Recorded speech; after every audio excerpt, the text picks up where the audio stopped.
Hello दोस्तों, A1 study point के YouTube channel पर आप सभी का हार्दिक स्वागत है। आज की इस वीडियो में हम लोग आंसर की देखने वाले हैं, जो कि 29 अक्टूबर को सेकंड शिफ्ट में यूपी एसएससी पेड का पेपर हुआ था, उसी के आंसर की देखेंगे। तो चलिए देखते हैं। सबसे पहला प्रश्न दिया हुआ है, गुइलेन बैरी सिंड्रोम के मामलों में वृद्धि के कारण निम्नलिखित में से किस देश ने राष्ट्रीय आपातकाल की घोषणा की? ऑप्शन ए दिया हुआ जिम्बाब्वे, ऑप्शन बी है Peru, option C Israel, option D दिया हुआ है म्यांमार। तो हमें सिर्फ जो है आंसर मिलान करना है। तो एक का सही जवाब हो जाएगा ऑप्शन बी पेरू। तो आप लोग की जो सीरीज होगी वो अलग होगी और प्रश्न भी अलग हो सकता है, तो आप लोग देखिएगा, ध्यान से मिलाइएगा। अगला प्रश्न दिया हुआ है, प्रश्न संख्या 2, भारत के निम्नलिखित में से किस रेलवे स्टेशन को यूनेस्को का एशिया पैसिफिक सांस्कृतिक विरासत पुरस्कार मिला? ऑप्शन ए दिया हुआ है बायकुला रेलवे स्टेशन महाराष्ट्र। तो हमारा यही उत्तर हो जाएगा। तो 2 का सही जवाब है option A Byculla railway station Maharashtra. अगला प्रश्न है प्रश्न संख्या 3, भारत सरकार ने 2030 तक ऊर्जा मिश्रण में किसकी हिस्सेदारी 15% तक बढ़ाने का लक्ष्य रखा? ऑप्शन ए दिया हुआ जल विद्युत, ऑप्शन बी है कोयला, ऑप्शन सी सौर ऊर्जा और ऑप्शन डी दिया हुआ है प्राकृतिक गैस। तो भारत सरकार ने 2030 तक जो है प्राकृतिक गैस की हिस्सेदारी 15% तक बढ़ाने का लक्ष्य रखा है। तो 3 का सही जवाब हो जाएगा ऑप्शन डी प्राकृतिक गैस। अगला प्रश्न दिया हुआ है, निम्नलिखित में से किसने हाल ही में भारत में प्रशिक्षुता पारिस्थितिक तंत्र को मजबूत करने के लिए NAPS national apprenticeship promotion scheme में DBT direct benefit transfer launch किया? ऑप्शन ए दिया हुआ है श्री रमेश पोखरियाल, ऑप्शन बी दिया हुआ है श्री BVR सुब्रमण्यम और ऑप्शन सी दिया हुआ है पीयूष गोयल, ऑप्शन डी दिया हुआ है श्री धर्मेंद्र प्रधान। तो 4 का सही जवाब हो जाएगा ऑप्शन डी श्री धर्मेंद्र प्रधान। प्रश्न संख्या 5, संयुक्त राज्य अमेरिका के निम्नलिखित में से किस राज्य ने अक्टूबर महीने को हिंदू विरासत माह घोषित किया? तो हिंदू विरासत माह जो है वह जॉर्जिया ने घोषित किया। तो 5 का सही जवाब है ऑप्शन बी जॉर्जिया। अगला प्रश्न, प्रश्न संख्या 6, हाल ही में निम्नलिखित में से किस देश ने घोस्ट शार्क नामक एक स्वायत्त रोबोटिक अंडरसी वारफेयर वाहन को डिजाइन और निर्माण किया है? तो ऑप्शन ए दिया हुआ न्यूजीलैंड, ऑप्शन बी ऑस्ट्रेलिया। तो 6 का सही जवाब है जो ऑस्ट्रेलिया होगा, क्योंकि ऑस्ट्रेलिया ने ही इसका निर्माण किया है। तो 6 का सही जवाब है option B Australia.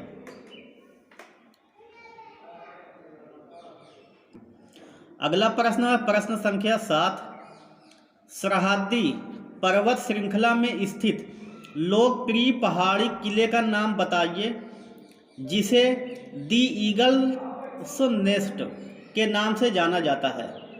Option A दिया हुआ है रंगाना किला, ऑप्शन बी है तोरड़ा किला और ऑप्शन सी है कासा किला, ऑप्शन डी दिया हुआ है शिवनेरी किला। तो पर्वत श्रृंखला में स्थित लोकप्रिय पहाड़ी किले का नाम जो है दी ईगल नेस्ट जो है वह तोरड़ा किला। तो 7 का सही जवाब है ऑप्शन बी तोरड़ा किला। अगला प्रश्न है, हाल ही में नागरिक उड्डयन मंत्री श्री ज्योतिरादित्य सिंधिया ने उत्केला हवाई अड्डे का उद्घाटन किया है, जो भारत के निम्नलिखित में से किस राज्य में है? ऑप्शन ए दिया हुआ है Manipur, option B Chhattisgarh, option C दिया हुआ है उड़ीसा और ऑप्शन डी है पश्चिम बंगाल। तो उत्केला हवाई अड्डे का उद्घाटन जो हुआ है वह हुआ है उड़ीसा में। तो 8 का सही जवाब है ऑप्शन सी, उड़ीसा। अगला प्रश्न है प्रश्न संख्या 9, नीति सार राजनीति के तत्व जिसमें कौटिल्य के अर्थशास्त्र का प्रारंभिक मूल पाठ शामिल है, निम्नलिखित में से किसके द्वारा लिखा गया है। तो कौटिल्य के अर्थशास्त्र का प्रारंभिक मूल जिस पाठ में शामिल है वो लिखा है उसने विष्णुगुप्त ने। तो 9 का सही जवाब है ऑप्शन ए, विष्णुगुप्त। अगला प्रश्न है निम्नलिखित में से कौन सा दिन हर साल अंतर्राष्ट्रीय प्राकृतिक आपदा जोखिम न्यूनीकरण दिवस के रूप में मनाया जाता है। ऑप्शन ए दिया हुआ 13 अक्टूबर, ऑप्शन बी 11 जुलाई, ऑप्शन सी है 13 अगस्त और ऑप्शन डी दिया हुआ है 31 अक्टूबर। तो 10 का सही जवाब हो जाएगा ऑप्शन ए, 13 अक्टूबर। अगला प्रश्न है प्रश्न संख्या 11, घोड़े की नाल के आकार की पातालकोट घाटी का रमणीय दृश्य प्रदान करने वाला तामिया हिल स्टेशन भारत के निम्नलिखित में से किस राज्य केंद्र शासित प्रदेश में स्थित है। ऑप्शन ए दिया हुआ पुडुचेरी, ऑप्शन बी है मध्य प्रदेश और ऑप्शन सी दिया हुआ कर्नाटक, ऑप्शन डी दिया हुआ है गोवा। तो 11 का सही जवाब हो जाएगा ऑप्शन बी, मध्य प्रदेश। अगला प्रश्न आता है प्रश्न संख्या 12, निम्नलिखित में से किस वर्ष में भारत आसियान का क्षेत्रीय संभाषण भागीदार पार्टनर बना। ऑप्शन ए दिया हुआ 1992, ऑप्शन बी दिया हुआ 1995, ऑप्शन सी दिया हुआ 2012 और ऑप्शन डी दिया हुआ 1996। तो 12 का सही जवाब हो जाएगा ऑप्शन ए, 1992। तो 1992 में भारत जो है आसियान का सदस्य बना था।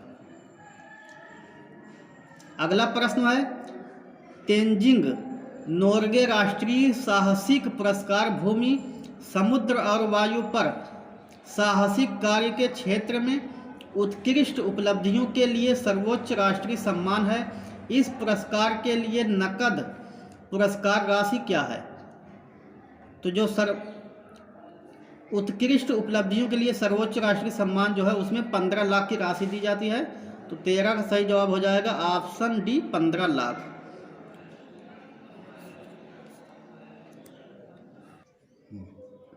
अगला प्रश्न है प्रश्न संख्या 14, छोटी चिता और मरुजा फर्श और दीवारों पर सुंदर पैटर्न बनाने की सफ़ेद कला है।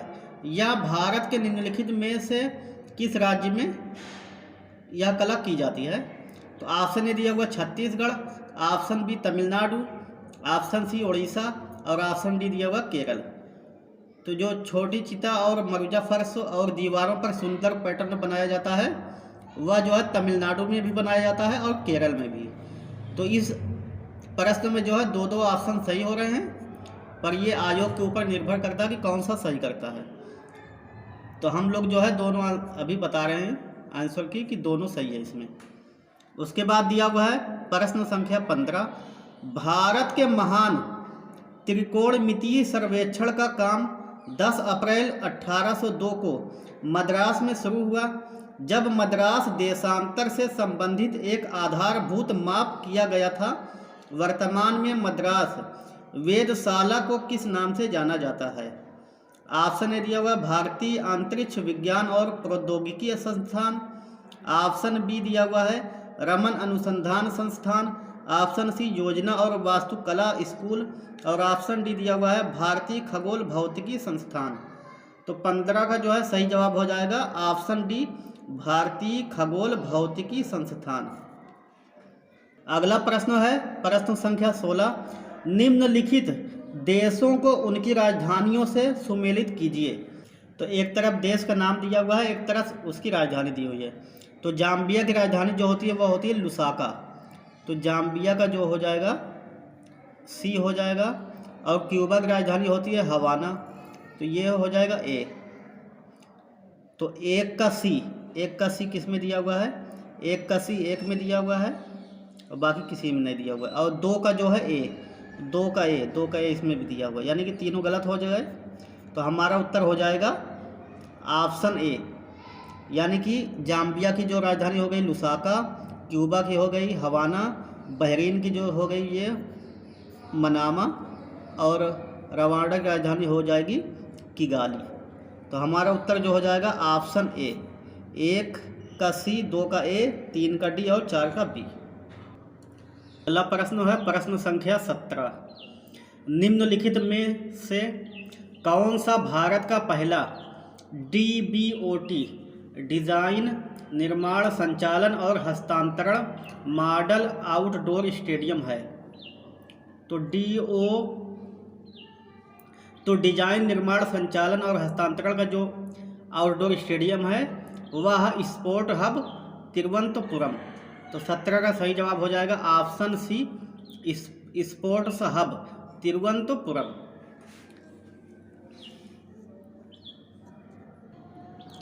अब इसके बाद दिया हुआ है गद्यांश। गद्यांश में जो कि प्रश्न 18 से लेकर 22 यानी कि 4 प्रश्न इससे पूछे गए हैं। तो गद्यांश दिया हुआ है, मेरे एक मित्र हैं, बड़े विद्वान, स्पष्टवादी और नीतिमान हैं। वह इस राज्य के बहुत प्रतिष्ठित नागरिक हैं। तो हम जो गद्यांश पढ़ेंगे तो बहुत टाइम लग जाएगा। हमारा सिर्फ उद्देश्य है कि सिर्फ आप लोग आंसर मिलाते जाएं और अपना आकलन करने की आपका कितना नंबर बन रहा है। तो आप लोग इसका गद्यांश को पढ़ लीजिएगा। तो चलिए हम लोग सीधे प्रश्न पर चलते हैं। तो गद्यांश है जो कि पहला प्रश्न दिया हुआ है प्रश्न संख्या 18, भीष्म पितामह को क्षमा क्यों नहीं किया गया? ऑप्शन ए में दिया हुआ है, भीष्म के मन में पाप बोध का एहसास हुआ था, और बी में दिया हुआ है, भीष्म बहुत बड़े ज्ञानी थे और पक्षपाती होने से उन्हें भविष्य ने क्षमा नहीं किया, और सी में दिया हुआ है, कौरवों की सभा में भीष्म ने द्रौपदी का भयंकर अपमान देखकर भी मौन धारण किया था। तो 18 का यही उत्तर हो जाएगा। तो 18 का सही जवाब है ऑप्शन सी। अगला प्रश्न आता है प्रश्न संख्या 19, लेखक को किस यथार्थ बोध से राहत मिली? तो 19 का जो सही जवाब है ऑप्शन बी हो जाएगा। लेखक को जो है, लेखक भीष्म नहीं थे और उनसे अवस्था में, ज्ञान में, प्रतिभा में बहुत आगे बहुत से ज्ञानी गुणी लोग भरे पड़े हैं। उन्हें भीष्म नामक महादुरंत जंतु से डरना चाहिए। अगला प्रश्न आता है प्रश्न संख्या 20, न 3 में न 13 में, यानी कि न 3 में न 13 में किधर के भी नहीं होना, यानी एक तरफ भी नहीं रहना, यानी किसी तरफ जो है नहीं रहना। मुहावरे का कौन सा अर्थ ठीक लगता है? ऑप्शन ए दिया हुआ, धैर्य पूर्वक सोचना। ऑप्शन बी है, किसी भी गिनती में ना आना। तो न 3 में न 13 में, यानी किसी भी गिनती में ना आना। तो यही उत्तर हो जाएगा। 20 का सही जवाब है ऑप्शन बी, किसी भी गिनती में ना आना। अगला प्रश्न दिया हुआ है प्रश्न संख्या 21, भर्त्सना का क्या तात्पर्य है? ऑप्शन ए हुआ चुगली, ऑप्शन बी विरोध, ऑप्शन सी निंदा और तिरस्कार, और ऑप्शन डी दिया हुआ है अपमान। तो भर्त्सना का जो अर्थ होता है वह होता है निंदा और तिरस्कार। तो 21 का सही जवाब है ऑप्शन सी, निंदा और तिरस्कार। अगला प्रश्न है, लेखक की परेशानी का क्या कारण था? लेखक की परेशानी का क्या कारण था? तो हमारा उत्तर हो जाएगा ऑप्शन सी, लेखक और उनके जैसे साहित्यकारों को भविष्य कभी क्षमा नहीं करेगा, जैसे भीष्म को आज तक क्षमा नहीं किया गया। अब इसके बाद एक गद्यांश और दिया हुआ है जिसमें 23 से लेकर 27 तक प्रश्न पूछे गए हैं। तो गद्यांश है, राष्ट्र केवल ज़मीन का टुकड़ा ही नहीं बल्कि हमारी सांस्कृतिक विरासत होती है जो हमें अपने पूर्वजों से परंपरा के रूप में प्राप्त होती है। तो यह एक गद्यांश दिया गया है और गद्यांश के अंदर से ही 4 प्रश्न जो है पूछे गए हैं। तो हम लोग गद्यांश नहीं पढ़ेंगे क्योंकि इससे टाइम अधिक जाएगा, हमें सिर्फ उत्तर बताना है।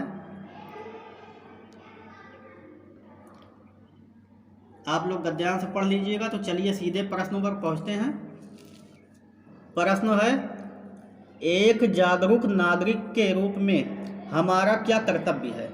तो एक जागरूक नागरिक के रूप में जो कर्तव्य होता है वह है धर्म, जाति, भाषा आदि के तुच्छ मतभेदों को भुलाकर एक सुयोग्य और कर्मठ व्यक्ति को मत दें।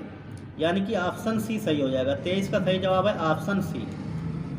उसके बाद दिया हुआ है प्रश्न संख्या 24, देश में चलने वाले अनेक प्रकार के आंदोलनों का क्या परिणाम होता है। ऑप्शन ए में दिया हुआ है आपसी घृणा और विद्वेष, आपसी घृणा और विद्वेष पैदा कर देने से राजनीतिक दलों को अपने वोट बैंक बढ़ाने में मदद मिलती है। तो यही उत्तर हो जाएगा। 24 का सही जवाब है ऑप्शन ए। इसके बाद आता है प्रश्न संख्या 25, राष्ट्र, सांस्कृतिक और विरासत क्रमशः कौन सी व्याकरणिक इकाइयाँ हैं। तो राष्ट्र जो है यह है संज्ञा,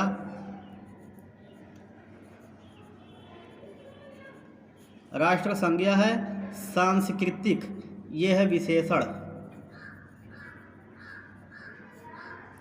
उसके बाद यह विरासत, विरासत भी संज्ञा है।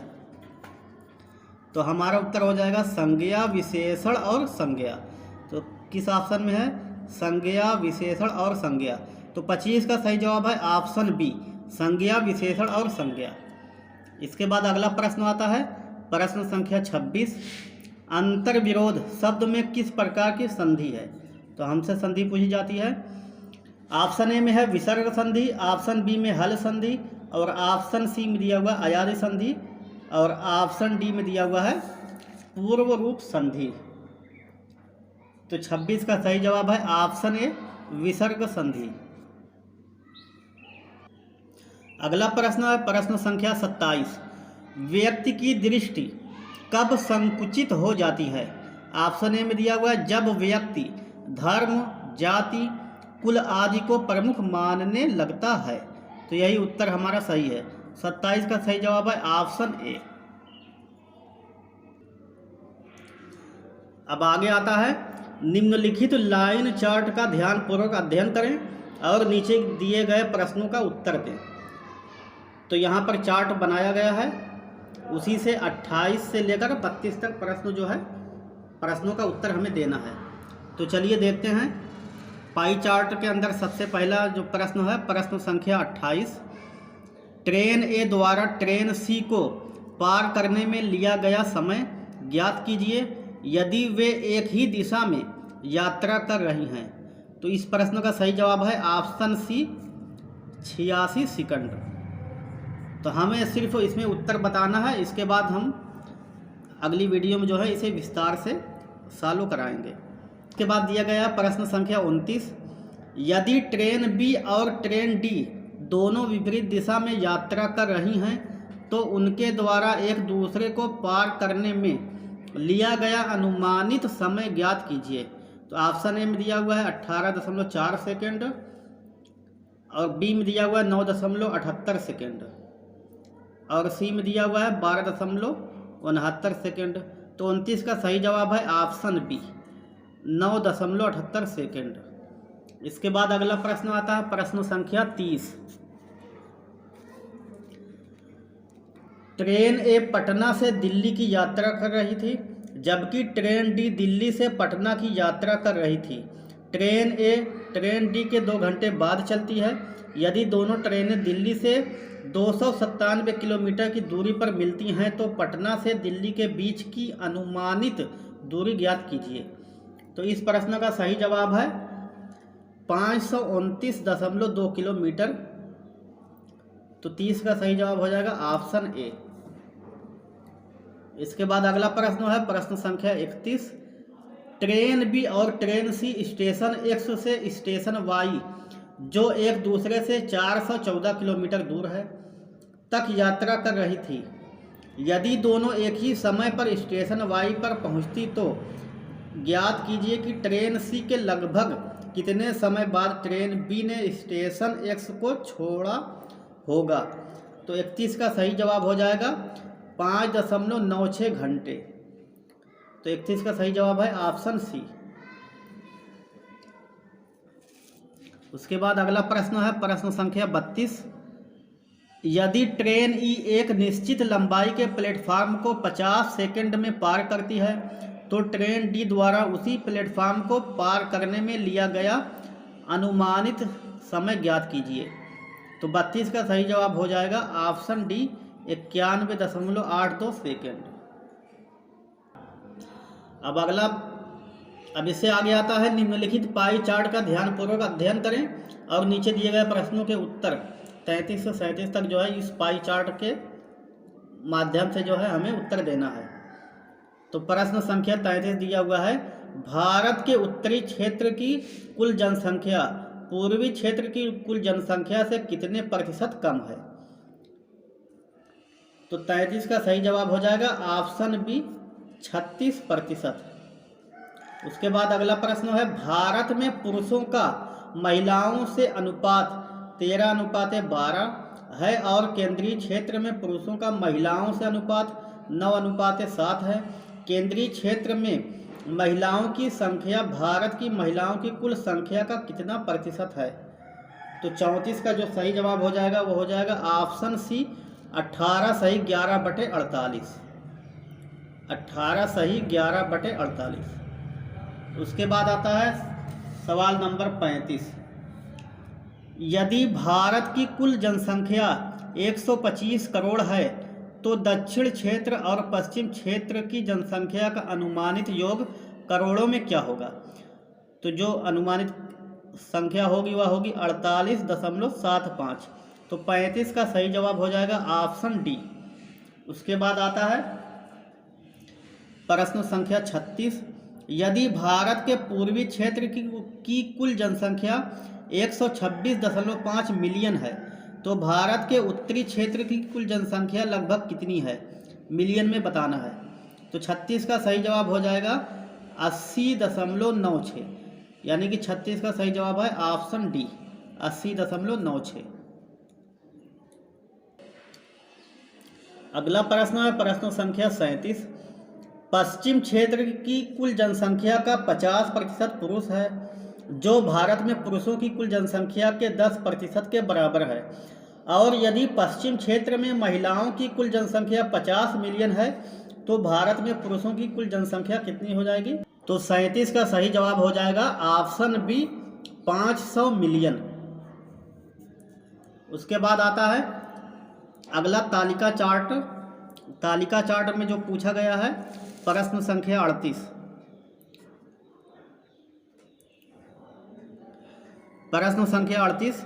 दुकान 1 में पुस्तक ए का विक्रय मूल्य ₹395 है और दुकान 2 और 3 में विक्रय मूल्य का अंतर रुपया जो है 36.825 है। दुकान 2 में लगभग छूट कितने प्रतिशत है। तो इसका सही जवाब हो जाएगा ऑप्शन डी 16.98%। इसके बाद अगला प्रश्न है प्रश्न संख्या 39। दुकान 2 और 3 में पुस्तक बी का औसत विक्रय मूल्य रुपया जो है 594 है। दुकान 2 में पुस्तक बी का विक्रय मूल्य क्या है। तो 39 का सही जवाब हो जाएगा ऑप्शन सी रुपया 580.5। अगला प्रश्न है प्रश्न संख्या 40। दुकान 2 और 3 में पुस्तक डी का औसत विक्रय मूल्य रुपया 1480 है। पुस्तक डी का अंकित मूल्य क्या है। तो 40 का सही जवाब हो जाएगा ऑप्शन ए रुपया 1600। उसके बाद 41 में दिया है दुकान 1 और 2 में पुस्तक सी पर छूट प्रतिशत का अनुपात 3:2 है। यदि स्टोर 1 में विक्रय मूल्य रुपया 220 है तो दुकान 2 में विक्रय मूल्य लगभग कितना है। तो 41 का सही जवाब है ऑप्शन डी 230 रुपया। उसके बाद अगला प्रश्न है प्रश्न संख्या 42। किताब ए बेचने पर दुकान 1 को 10% का लाभ होता है। उसी पुस्तक पर दुकान 3 द्वारा प्राप्त किया गया अनुमानित लाभ हानि प्रतिशत क्या है। तो 42 का सही जवाब है ऑप्शन सी 4%।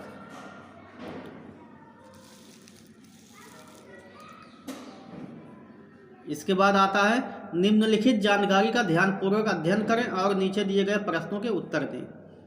तो यहाँ पर जो है कुछ बिजली बिल, फ़ोन बिल और पानी के बिल का तालिका बनाई गई है और उसमें जनवरी माह, फरवरी माह, मार्च माह के हिसाब से दिया गया है। तो हम लोग सिर्फ उत्तर देखते हैं।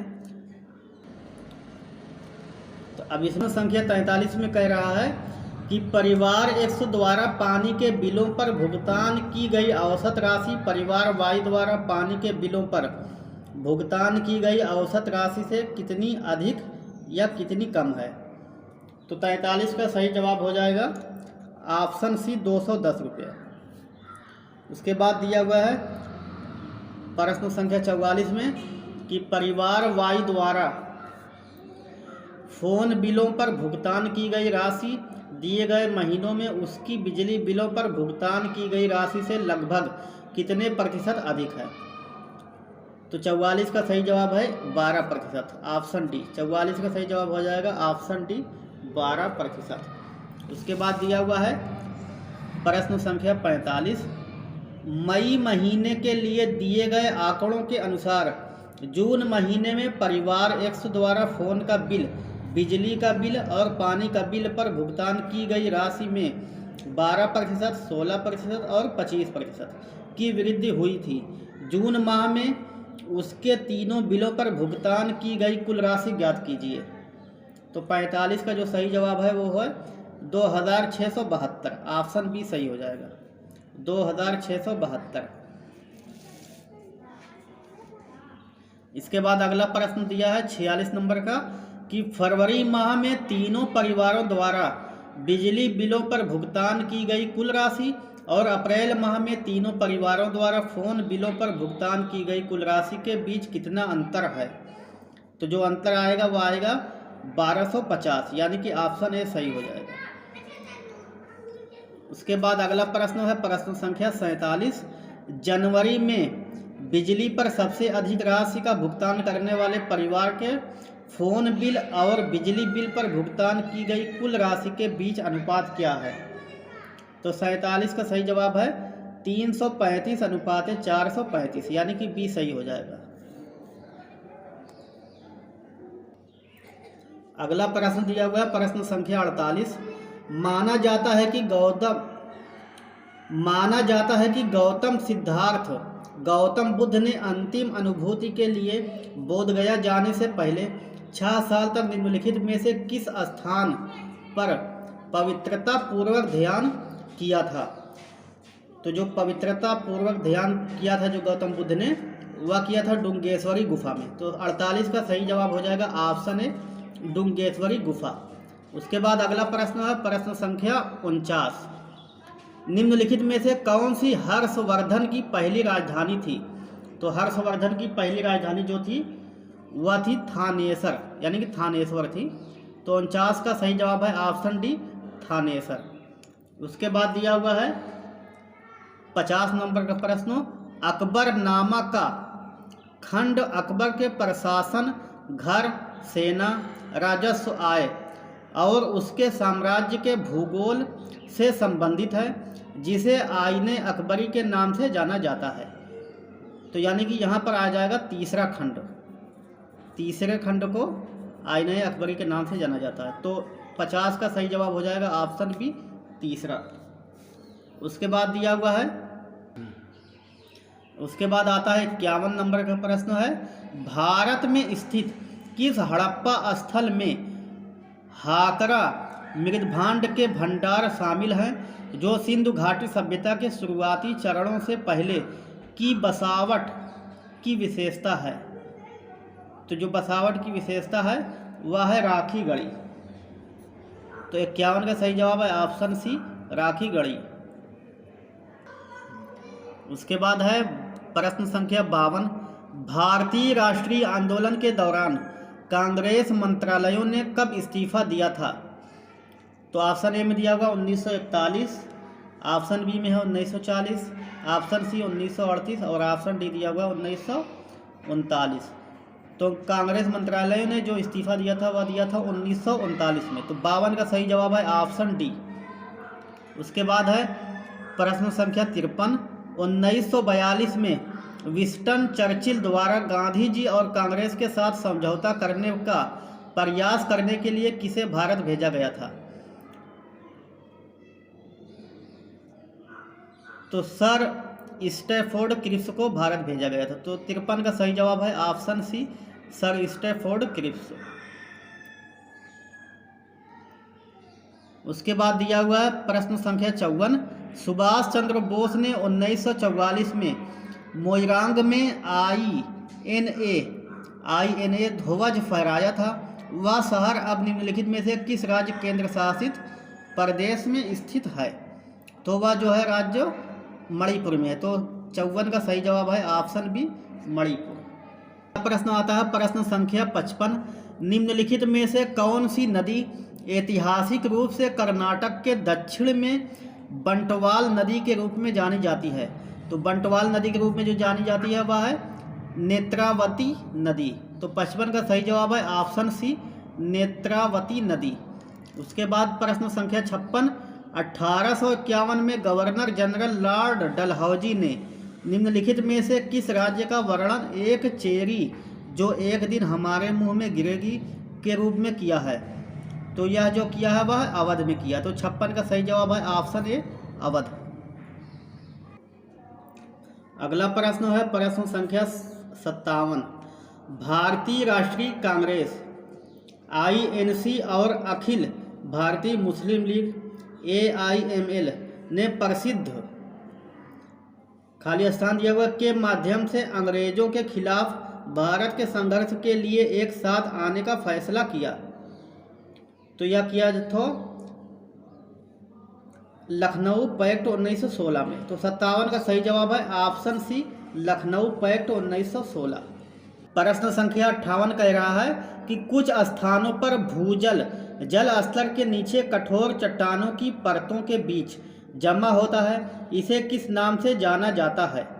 तो इसे जो है जल भिरित के नाम से जाना जाता है। तो 58 का सही जवाब है ऑप्शन ए, जल भिरित। उसके बाद है प्रश्न संख्या 59।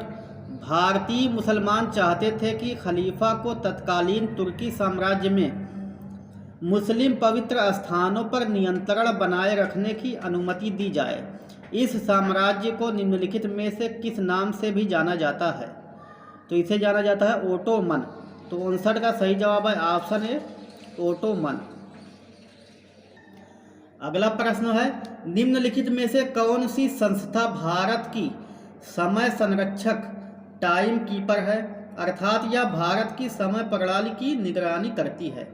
तो भारत की जो समय प्रणाली की निगरानी करती है वह है ऑप्शन बी, CSIRNPL। तो 60 का सही जवाब हो जाएगा ऑप्शन बी। उसके बाद आता है प्रश्न संख्या 61। भारत का थार मरुस्थल विश्व का सबसे घनी आबादी वाला मरुस्थल है, जिसका जनसंख्या घनत्व कितना है? तो थार मरुस्थल का जो जनसंख्या घनत्व है वह है 83 व्यक्ति प्रति किलोमीटर स्क्वायर। तो 61 का सही जवाब है ऑप्शन डी, 83 व्यक्ति प्रति किलोमीटर स्क्वायर। उसके बाद आता है प्रश्न संख्या 62। मिलन ग्लेशियर भारत के निम्नलिखित में से किस राज्य केंद्र शासित प्रदेश में स्थित है? तो यह ऑप्शन दिया गया है लद्दाख, बी में उत्तराखंड, सी में दिया हुआ जम्मू और कश्मीर और डी में दिया हुआ है हिमाचल प्रदेश। तो यह जो स्थित है वह है उत्तराखंड। 62 का सही जवाब है ऑप्शन बी, उत्तराखंड। प्रश्न संख्या 63। हरित क्रांति के संदर्भ में HYV बीज क्या है, जिन्हें चमत्कारी बीज भी कहा जाता है? तो चमत्कारी बीज जो जिसे कहा जाता है वह होता है उच्च उपज वाली किस्म, यानी कि हाई यील्ड वैरायटी। तो 63 का सही जवाब हो जाएगा ऑप्शन बी। उसके बाद अगला प्रश्न दिया हुआ है प्रश्न संख्या 64। यह सुनिश्चित करने के लिए कि GST का लाभ उपभोक्ताओं तक पहुंचाया जाए, सरकार ने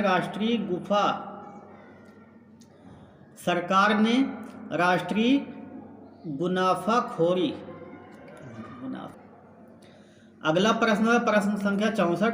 यह सुनिश्चित करने के लिए कि जीएसटी का लाभ उपभोक्ताओं तक पहुंचाया जाए, सरकार ने राष्ट्रीय मुनाफाखोरी रोधी प्राधिकरण नेशनल एंटी प्रॉफिटियरिंग अथॉरिटी की स्थापना की, लेकिन 1 दिसंबर 2022 से सभी जीएसटी मुनाफाखोरी रोधी एंटी प्रॉफिटियरिंग शिकायतों का निपटारा किस संगठन द्वारा किया जाता है? तो ऑप्शन ए में दिया हुआ है सीसीआई, भारतीय प्रतिस्पर्धा आयोग। तो हमारा उत्तर यही हो जाएगा कि सीसीआई, भारतीय प्रतिस्पर्धा आयोग द्वारा जो है मुनाफाखोरी का किया जाता है। तो 64 का सही जवाब है ऑप्शन ए। अगला प्रश्न है प्रश्न संख्या 65। 11वीं पंचवर्षीय योजना की अवधि क्या थी? तो 11वीं पंचवर्षीय योजना की जो अवधि थी वह थी 2007 से लेकर 2012 तक। तो 65 का सही जवाब है ऑप्शन डी। उसके बाद 66 नंबर प्रश्न दिया है, निम्नलिखित में से कौन सा 1991 में नई आर्थिक नीति एनईपी के तहत संरचनात्मक समायोजन कार्यक्रमों का हिस्सा नहीं था? तो वह था, जो हिस्सा इसका नहीं था वह था कर सुधार। तो 66 का सही जवाब है ऑप्शन डी, कर सुधार। संख्या 67 कह रहा है कि राष्ट्रीय बैंक प्रबंधन संस्थान NIBM की स्थापना 1969 में निम्नलिखित में से किसके द्वारा भारत सरकार के परामर्श से बैंक प्रबंधन में अनुसंधान, प्रशिक्षण, शिक्षा और परामर्श के लिए एक स्वायत्त शीर्ष संस्थान के रूप में की गई थी? तो 67 का सही जवाब हो जाएगा option D, reserve bank of India RBI। तो 67 का सही जवाब है ऑप्शन डी, RBI। प्रश्न संख्या 68। किस अनुच्छेद के तहत आपातकाल के दौरान मौलिक अधिकारों को भी निलंबित किया जा सकता है? तो मौलिक अधिकार को जो निलंबित किया जाता है वह आर्टिकल नंबर 359 के तहत। तो 68 का सही जवाब है ऑप्शन डी, अनुच्छेद 359। उसके बाद अगला प्रश्न है, ब्रिटिश प्रधानमंत्री रामसे मैकडोनाल्ड द्वारा बनाया गया सांप्रदायिक पुरस्कार निम्नलिखित में से किसका परिणाम था? तो यह था द्वितीय गोलमेज सम्मेलन का। तो 69 का सही जवाब है ऑप्शन सी, द्वितीय गोलमेज सम्मेलन। प्रश्न संख्या 70। भारतीय संविधान का कौन सा अनुच्छेद मुख्यमंत्री के कर्तव्यों को परिभाषित करता है? तो ऑप्शन ए में दिया हुआ है अनुच्छेद 165 और ऑप्शन बी में दिया हुआ है अनुच्छेद 167। तो 167 जो है मुख्यमंत्री के कर्तव्यों को परिभाषित करता है। तो 70 का सही जवाब है ऑप्शन बी। प्रश्न संख्या 71। 13 दिसंबर 1946 को संविधान सभा में उद्देश्य प्रस्ताव ऑब्जेक्टिव रिसोल्यूशन किसके द्वारा पेश किया गया था? तो यह जो किया गया था जवाहरलाल नेहरू द्वारा। तो 71 का सही जवाब है ऑप्शन सी, जवाहरलाल नेहरू। अगला प्रश्न है प्रश्न संख्या 72। भोजन के डिब्बों कैंस पर जिंक के स्थान पर निम्नलिखित में से किस धातु का लेप लगाया जाता है? तो भोजन के डिब्बों पर जो है टिन का लेप लगाया जाता है। तो 72 का सही जवाब है ऑप्शन बी, टिन। अगला प्रश्न है, आग के पास किस रसायन का अत्यधिक सूखा पाउडर छोड़ने से CO2 निकलता है? तो इसमें जो है सोडियम बाइकार्बोनेट होता है। तो 73 का सही जवाब है ऑप्शन बी, सोडियम बाइकार्बोनेट। प्रश्न संख्या 74। लैक्टोमीटर निम्नलिखित में से किस सिद्धांत नियम पर कार्य करता है? तो यह करता है आर्किमिडीज का सिद्धांत। तो 74 का जो सही जवाब है ऑप्शन बी, आर्किमिडीज का सिद्धांत। लैक्टोमीटर से जो है दूध को मापा जाता है, यानी दूध में पानी मिला है या नहीं, इसके लिए लैक्टोमीटर का इस्तेमाल किया जाता है। इसके बाद अगला प्रश्न है प्रश्न संख्या 75। लोकतंत्र और विकास के लिए पंचायती राज संस्थानों के पुनरुद्धार पर एक अवधारणा पत्र तैयार करने के लिए किस समिति को नियुक्त किया गया था? तो यह किया गया था LM सिंघवी समिति। तो 75 का सही जवाब है ऑप्शन बी, LM सिंघवी समिति। अगला प्रश्न है प्रश्न संख्या 76। स्फिग्मोमैनोमीटर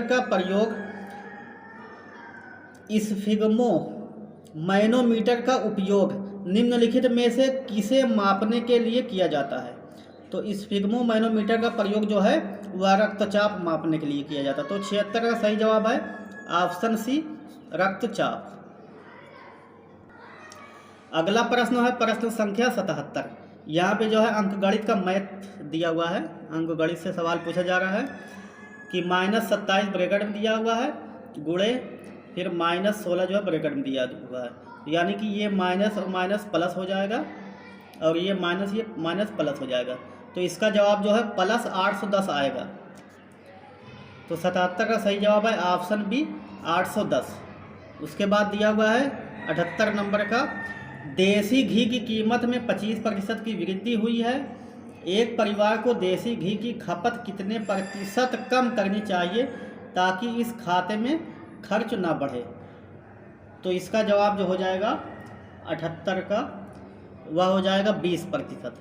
तो 78 का सही जवाब है ऑप्शन डी, 20%। अगला प्रश्न दिया हुआ है प्रश्न संख्या 79। निम्नलिखित में से, यानी कि ये सवाल दिया गया, इसमें इकाई का अंक पूछ रहा है, तो इसमें इकाई का अंक हो जाएगा 0। तो 79 का सही जवाब है ऑप्शन सी, 0। उसके बाद अगला प्रश्न है 80 नंबर, फ्लोरोसेंट ट्यूब और CFL में निम्नलिखित में से किस धातु का वाष्प होता है जो प्रकृति में विषैला होता है? तो इसमें होता है टाइटेनियम। तो 80 का सही जवाब है ऑप्शन बी, टाइटेनियम। अगला प्रश्न है प्रश्न संख्या 81। 81 में जो सवाल पूछ रहा है उसका उत्तर हो जाएगा ऑप्शन सी, 7 आएगा इसका आंसर। उसके बाद 82 का आंसर जो आएगा वो आएगा 3465। तो 82 का सही जवाब है ऑप्शन डी, 3465।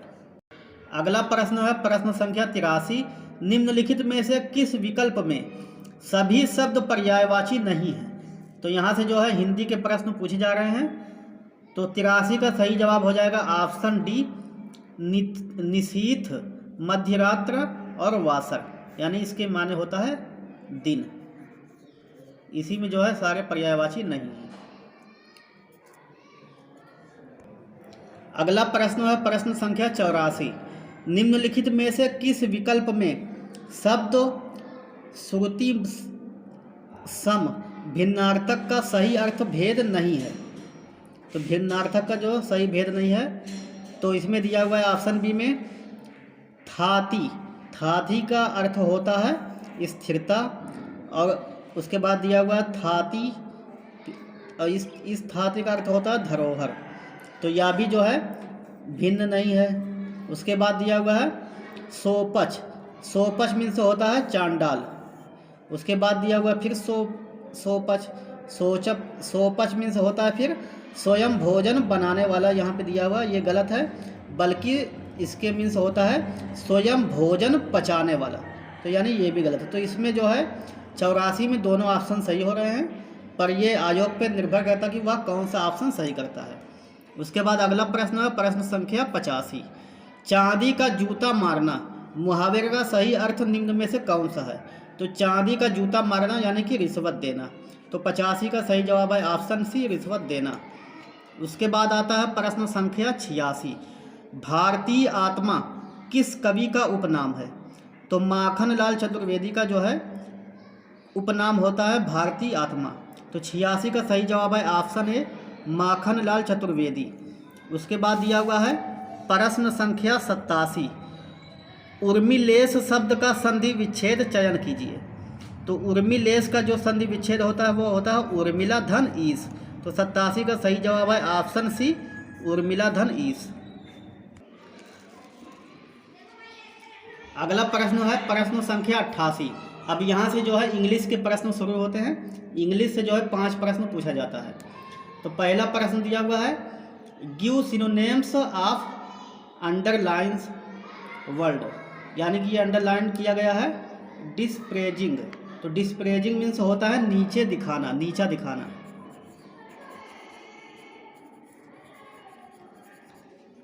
नीचा दिखाना।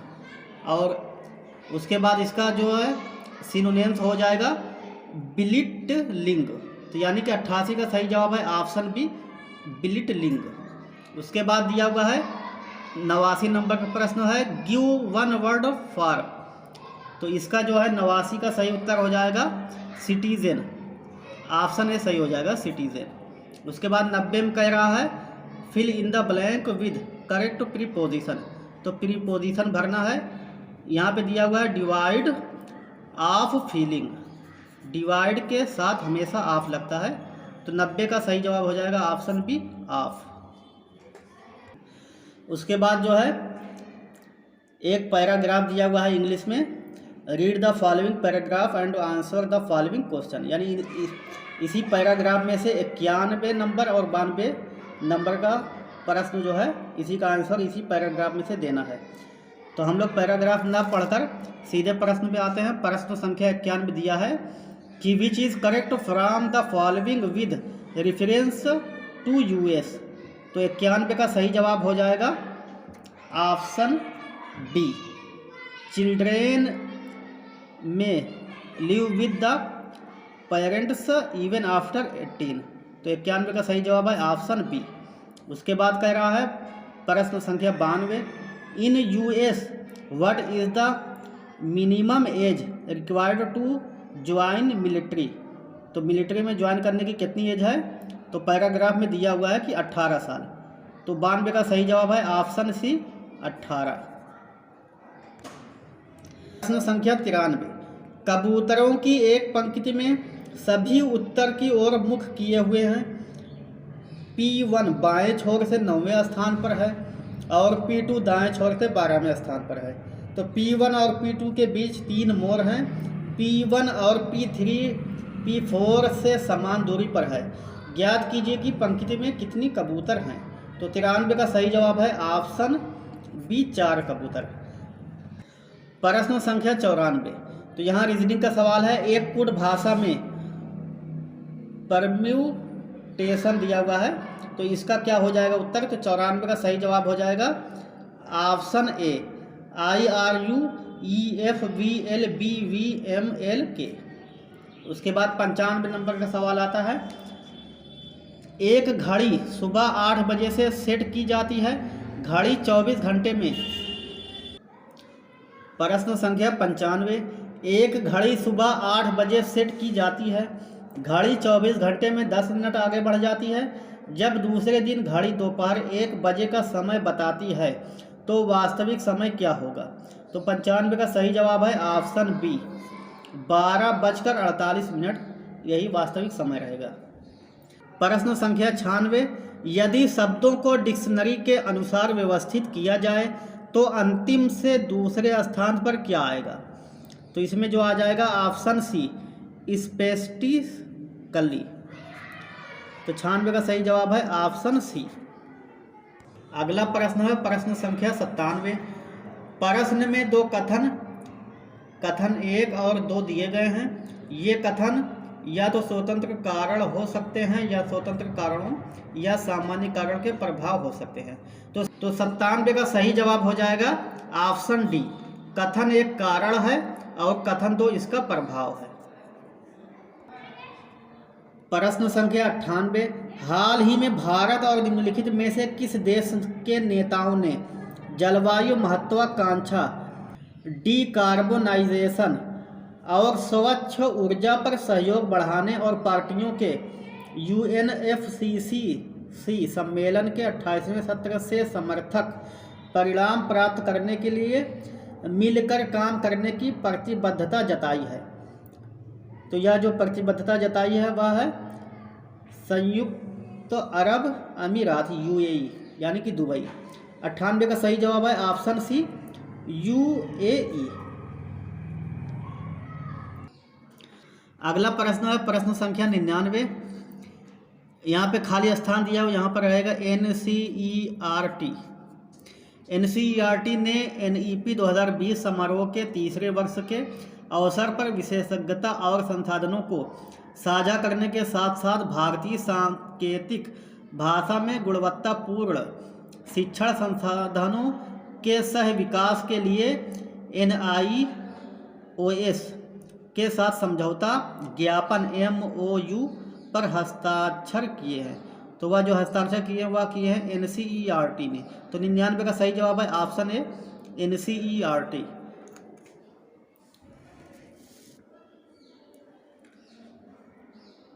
अगला प्रश्न है इस पेपर का आखिरी प्रश्न, प्रश्न संख्या 100 है।